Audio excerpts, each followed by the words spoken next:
मैं doctor Kumari Neetu Singh, department of psychology, Jayaprakash Mahila college, Chhapra. आज मैं आप लोगों के साथ स्मृति का टॉपिक जो लघुकालीन स्मृति शॉर्ट टर्म मेमोरी है उसके बारे में चर्चा करूंगी। उसके बारे में बताऊंगी कि ये क्या है। सबसे पहले तो हम ये जान लें कि स्मृति के प्रकार कितने होते हैं। स्मृति के 3 प्रकार होते हैं।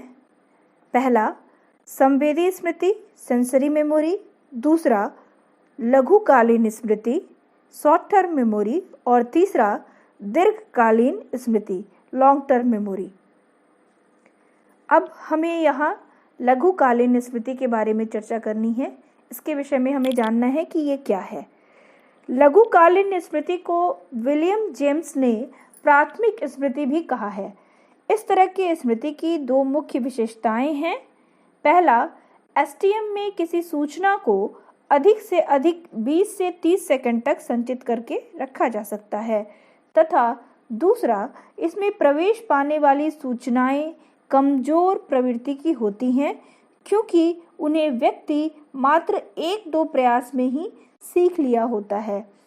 जैसे मान लिया जाए कि कोई व्यक्ति किसी अपरिचित से टेलीफोन पर बात करने के लिए उसके टेलीफोन का नंबर टेलीफोन डायरेक्टरी से लेकर उसके पास डायल करता है और व्यस्त संकेत बिजी सिग्नल पाकर 15 सेकंड रुककर पुनः डायल करना चाहता है, परंतु इस बार वह नंबर के सही क्रम को थोड़ी देर के लिए मान लिया जाए कि वह भूल जाता है। इस उदाहरण में लघु अवधि स्मृति 15 सेकंड का दिखलाया गया है तथा उस अपरिचित के टेलीफोन नंबर को भी मात्र एक ही अभ्यास में सीखा गया था। उक्त उदाहरण से यह स्पष्ट है कि एसटीएम में मात्र वैसी सूचनाएं होती हैं जिन्हें वर्तमान समय में व्यक्ति संसाधित करना होता है। एसटीएम को अन्य नामों से भी जाना जाता है, जैसे सक्रिय स्मृति, एक्टिव मेमोरी, तात्कालिक स्मृति, इमीडिएट मेमोरी, लघुकालीन संचयन, शॉर्ट टर्म स्टोर भी जाना जाता है। संवेदी स्मृति में सूचनाएं कुछ समय तक संचित रहती हैं, वहीं लघुकालीन स्मृति में प्रवेश करती हैं। और इसके बारे में एटकिंसन तथा सिफरीन ने यह कहा है कि वही सूचनाएं आगे अंतरिन होती हैं जिसका रिहर्सल होता है। अतः जिस स्मृति का लघु स्मृति में रिहर्सल होता है वह दीर्घकालीन स्मृति में प्रवेश करती हैं, परंतु कभी-कभी कुछ सूचनाएं लघुकालीन स्मृति तथा दीर्घकालीन स्मृति दोनों में मौजूद होती हैं और कभी-कभी कुछ सूचनाएं लघुकालीन स्मृति में तो नहीं परंतु दीर्घकालीन स्मृति में मौजूद होती हैं। कभी-कभी इसका उल्टा भी हो जाता है। लघुकालीन स्मृति की अर्थ एवं विशेषताएं। लघु अवधि लघुकालीन स्मृति को कई अन्य नामों से भी जाना जाता है, ये तो हम पहले भी जान चुके हैं। लघुकालीन स्मृति से तात्पर्य उस सीमित सूचनाओं के संचयन से होता है जिसे थोड़े समय अर्थात न्यूनतम 1 सेकंड तथा अधिकतम 20 से 30 सेकंड तक के लिए सक्रिय अवस्था एक्टिव स्टोर में व्यक्ति रख पाता है। दूसरे शब्दों में इसमें वैसी सूचनाएं संचित होती हैं जिस पर व्यक्ति ध्यान देता है, उसे संसाधित करता है तथा उसे दोहराता है। थोड़ी देर के लिए मान लिया जाए कि किसी व्यक्ति की बातचीत करते समय हम उसके तथ्यों का 15 सेकंड के बाद विस्मरण कर देते हैं क्योंकि हमारा ध्यान दूसरी चीज पर चला जाता है।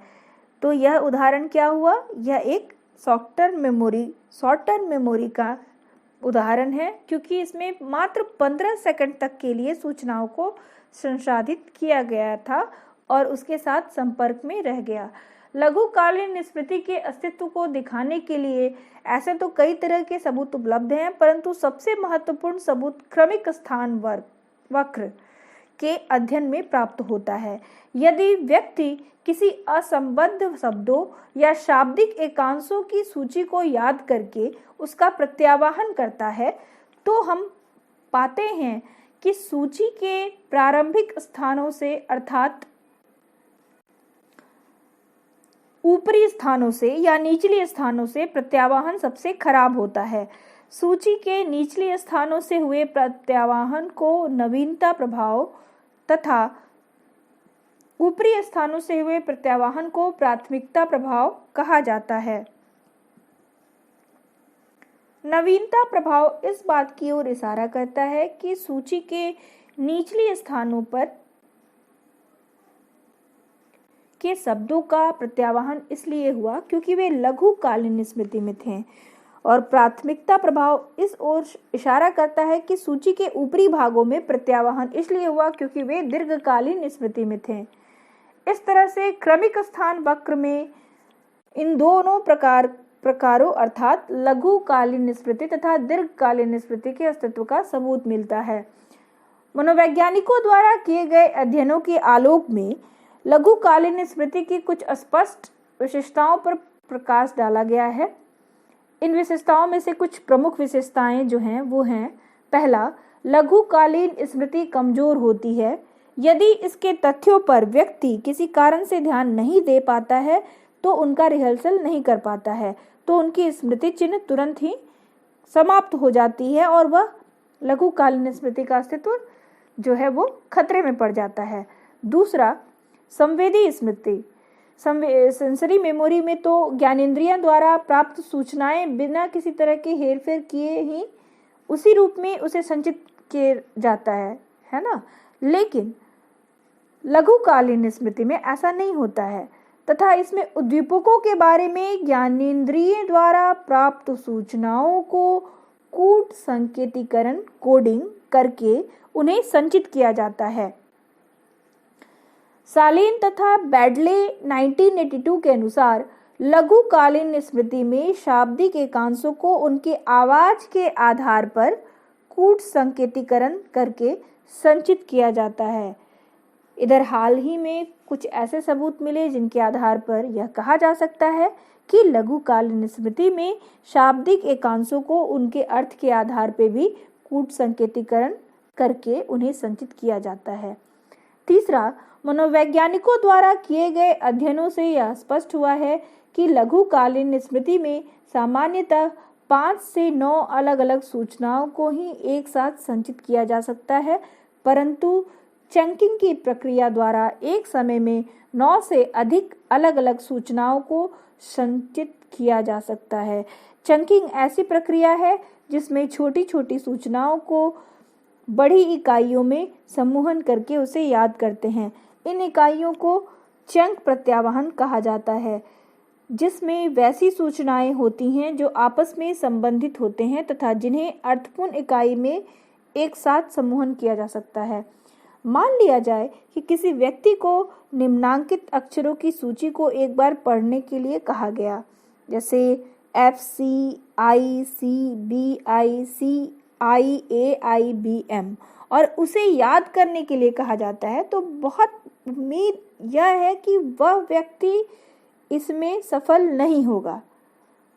परंतु मान लिया जाए कि इन अक्षरों को इस प्रकार सुव्यवस्थित करके उसे एक बार पढ़ने के लिए कहा जाए, तो उसका प्रत्यावाहन वो जब करेगा FCI, CBI, CIA, IBM, इस बार बहुत उम्मीद इस बात की है कि व्यक्ति को प्रत्यावाहन में सफलता मिलेगी, क्योंकि वह उन्हें एक अर्थपूर्ण चंक में संयोजित करके रखा गया है। वे सभी किसी न किसी संगठन के संक्षिप्त नाम हैं जो कि जल्द ही याद हो जाएंगे।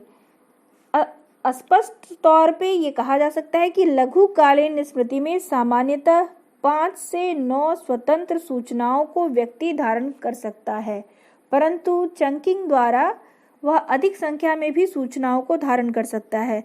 इसकी विस्तृत चर्चा आगे की जाएगी। चौथा पॉइंट है, लघुकालीन स्मृति की अवधि अधिक से अधिक 20 से 30 सेकंड तक होता पाया गया है। इस तथ्य की संपुष्टि कई अध्ययनों से हुई है, जिसमें ब्राउन 1958, पेटरसन 1959 द्वारा किए गए अध्ययन अधिक महत्वपूर्ण हैं। लघुकालीन स्मृति निम्नांकित 3 बिंदुओं पर संवेदी स्मृति से भिन्न है। ए, लघुकालीन स्मृति की संचयन क्षमता सीमित होती है, जबकि संवेदी स्मृति की संचयन क्षमता असीमित होती है।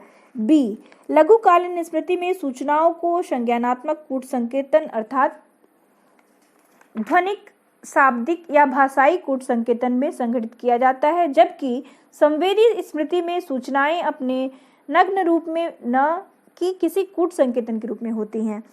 इन्हीं संज्ञानात्मक कूट संकेतों के कारण लघु स्मृति को कभी-कभी AVL स्टोरेज भी कहा जाता है।